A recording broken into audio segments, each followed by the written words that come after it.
Every living thing longs to be whole. Every living thing yearns to defy death. If from death you returned, yet the part you loved best did not, what then?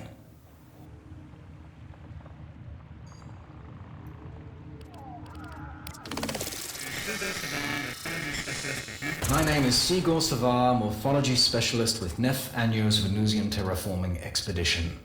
I was tasked with decoding the Orican gene record of what had once been a preserve, and reviving select specimens for study. This is an account of my encounter with lifeform VK7, a larger-than-average Kavat specimen possessed of atypical behavioral characteristics. Specimen VK7, unlike the others, did not come from a gene record. She was found, frozen, in a sealed closet close to the environmental control station. Her unassuming tomb for millennia. Here, then, was an intact example of Orican-era fauna. I was Corpus, a scientist second and a businessman first. VK7, an Orican strain Kavat of unusual size and patterning. Well, I could think of several members of the nobility who would pay a fortune for such a thing. Enough to buy a handsome slice of any planetoid of my choosing.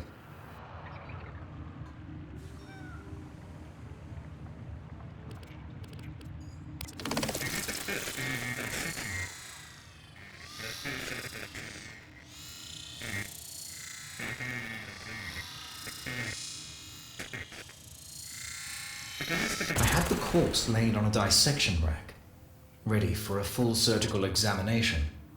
Then, like any animal dreaming, the paw twitched. I glanced at the vital scanner, expecting to see some anomalous electrical reaction taking place, contracting ancient muscles, but no. What I saw there was a beating heart. I did not revive specimen VK7. Before my eyes, she willed herself back to life. It was the most beautiful thing I had ever seen. Some speak of feeling a connection to something greater than themselves, to which I laughed, as any right-thinking Corpus would. Life is profit, profit is life. But in that moment, watching that animal claw her way out of death's dark pit, though I did not admit it to myself, something in me was forever changed.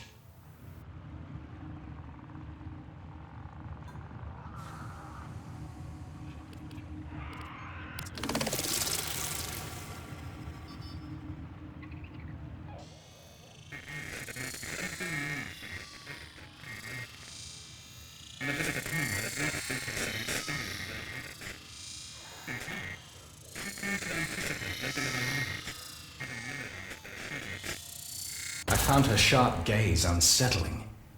The way she would watch my every move from her cage unnerved me. When a visitor came, I would watch VK7 studying their habits.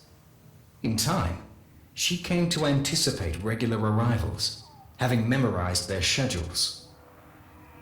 On the morning of my fourth shift, I entered my laboratory to find her cage door open and VK7 gone. One consequence of breathing life back into a world is unintentionally resurrecting life forms and viruses one finds less desirable. The infestation is both of those things. Reports returned of some hive sites found destroyed, and then of a large beast found at others. An animal intelligent enough to learn and react to Corpus behaviors and patterns. Some claimed it had learned to measure ammunition expenditure to better attack when a target was most vulnerable. Needless to say, almost none who attacked the beast survived. This had to be specimen VK7.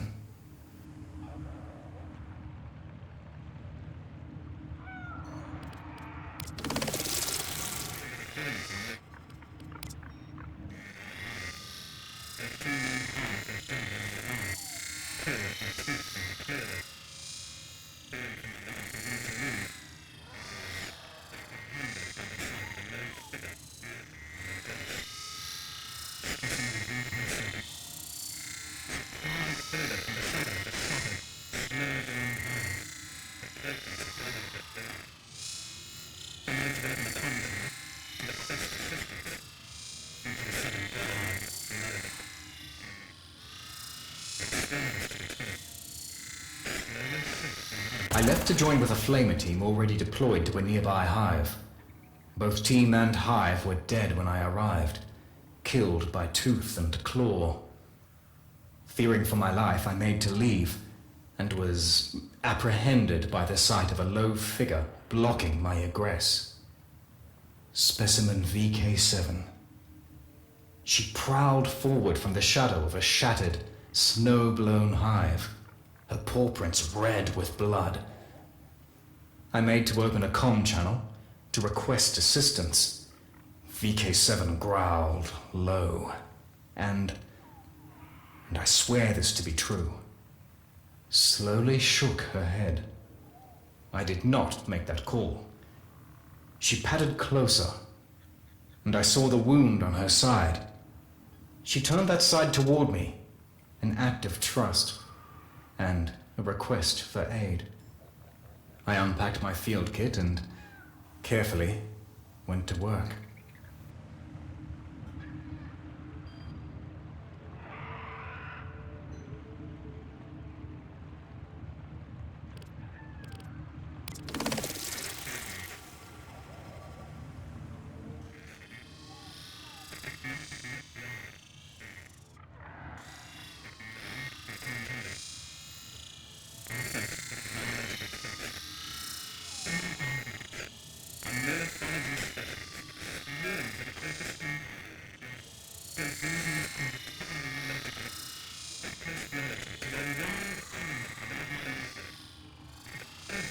I did not report my experience with specimen VK7.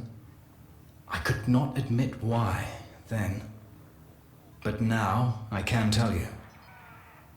I felt it would have violated a trust.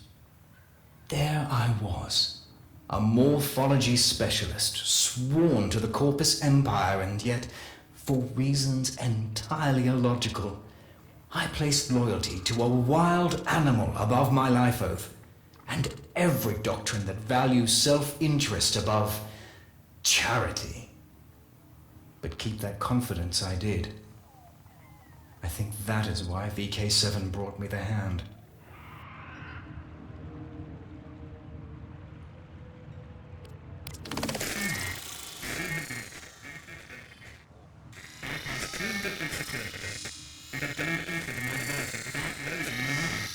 Somehow, she had managed to infiltrate the facility, bypass 2 different security gates, and had gained entry to my laboratory without raising an alarm or my awareness.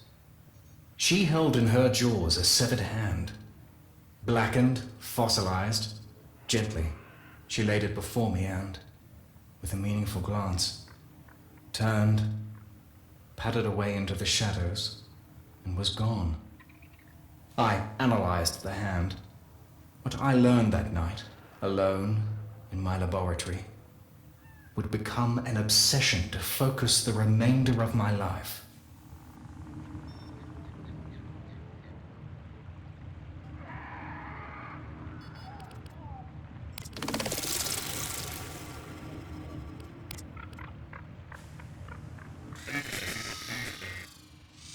The hand was of Orican construction, emphasis on that last word. Whoever the original possessor had been, they were born of no mother. In the past, I had been privileged to read some of Alad V's treatises on Warframes, and there could be no mistake. What I held was the hand of one of those very creatures, and one Aniocorp had no record of. Therefore, my first task was to extract a working blueprint, or as near as possible, from the sampled cellular makeup. One word recurred again and again. The word that had once been her name. Cora. Cora.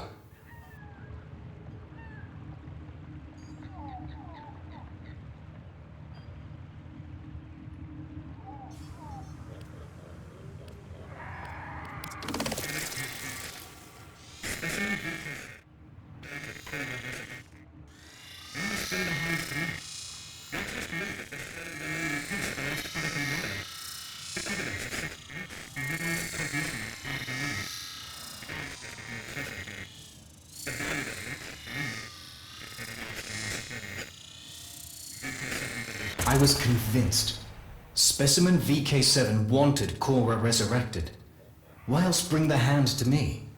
Why trust me with this sole remaining piece of a lost Orokin warrior? The evidence of such rich, nuanced cognition on the part of an animal. That was the real treasure here. The value of which, I knew, would be lost on my superiors. VK7 would be hunted down and, at best, captured for testing. At worst, well. Therefore, I told them none of this. To no avail.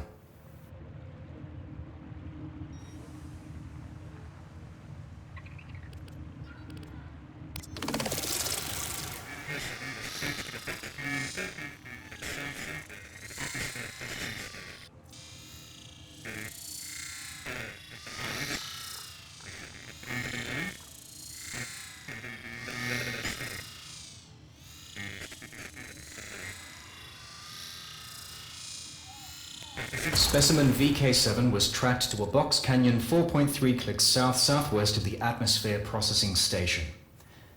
The horror of the hives, as she had come to be known, had been deemed unworthy of study, and was to be destroyed in her lair. I positioned myself at the entrance to her cave home and waited. To doom myself in the name of some imagined ideal. My own voice screamed in my head, "What are you doing? What are you doing?" Once, not so long before, I was a man who would have sold this animal for profit. Now I stood in the freezing cold, surrendering all I had for, some would say nothing. I would say, something greater than myself. They came, picking their way through the snow, heads bowed, pushing against a numbing, slashing wind that froze skin and carried my voice to them. I begged them to stop, pleading VK7's case, with a bomb in my hand. It went about as well as you'd expect. They did not listen. Numbsol is employed, traditionally, as an animal tranquilizer, but converts to an aerosol easily enough. The canister rolled from my fingers and erupted in a geyser of brown-green gas, thrown towards the hunters by that roaring wind, bathing them. I am a better scientist than saboteur. Their respirators dealt with the numbsol as handily as every other contaminant, and I was promptly arrested. But VK7 did escape. I achieved that much.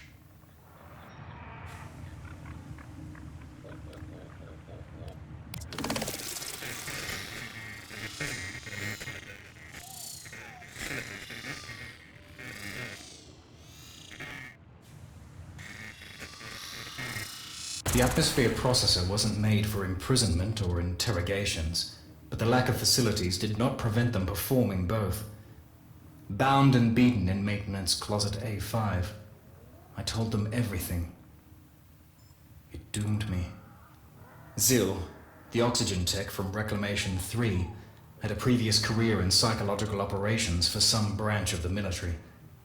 Therefore, he had been selected to administer to me, to interview me and, ultimately, to execute me. Barrel pressed to my forehead. Zil said he would prefer it if I did not look at him. Obliging as ever, I closed my eyes. There was a sharp crack, then nothing more. I opened my eyes. Zil lay dead at my feet, limp, throat clasped in VK7's jaws. I was corpus no longer. Remaining on Venus would be death for both of us. We had to escape.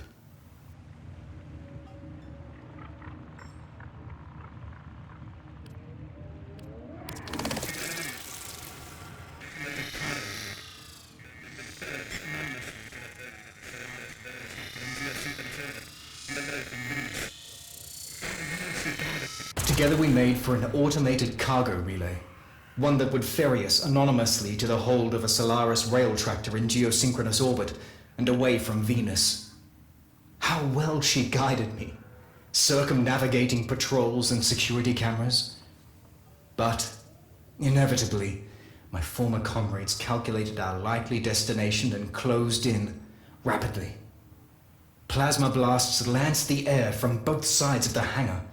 I bundled myself into the nearest open conveyor, bound for orbit. A waste of time, I knew. We had reached our means of escape, but had no hope of achieving it. Troopers and mowers closed in a classic pincer movement. Sparks and near misses flashed hot against my face. In moments, our conveyance would be destroyed, and us along with it. And my only thought was heartbreak for how badly I had failed her. In that final moment, VK7 did something that will stay with me for the rest of my days. With one of her meaningful glances, the last we would ever share, she reared up and activated the conveyor. My pod's door slammed shut, and outside my viewport, she leapt toward the enemy. Before I could slap the release and free myself, the mag rails activated, and I was hauled out of the complex, skyward, and into orbit. Saved, leaving her behind.